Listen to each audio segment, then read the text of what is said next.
Hey guys, this is Nick Bratton of Bratton Sports Performance. Today we're going to take you through one of our mobility exercises, our hamstring mobility exercise. This is called a leg lower. And so what we're working on here is really our passive and active mobility of our hamstring as we go through this exercise. And one reason why we use this is because it's a drill that kind of takes out the ability to compensate and to put our body in different positions in order to accommodate those tight hamstrings. And so what we do for this is we use one of our uprights here, but it's something that you can do at home just in a doorway somewhere. So what we're going to do is Coach Alex is going to get set up lying on his back right in front of the upright. Now, initially we set up 6 to 8 inches away from the upright, just based on everybody's hamstring flexibility initially as they go into this, but it's something that as we go through it we can end up moving a little bit closer. So when we set up, we're going to start out with one heel on the upright or on the doorway, the other leg is going to be up.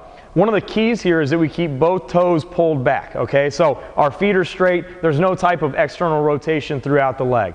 From here, we're going to lower that leg down to the ground nice and slow, keeping the toe pointed up, and then we'll come right back up to that start position.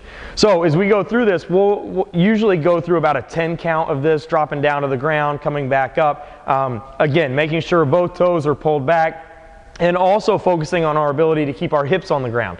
Typically, when we see our athletes go through this, if they do have tight hamstrings or if they're trying to accommodate with the opposite hamstring, you'll see their hips lift up as they're coming up into that top position. So, like I said, we'll start out a few inches away from the pole, then we'll begin to slide closer to it, and we'll even have some athletes who do have a good amount of hamstring flexibility that are able to go past the pole as they're getting set up in this position.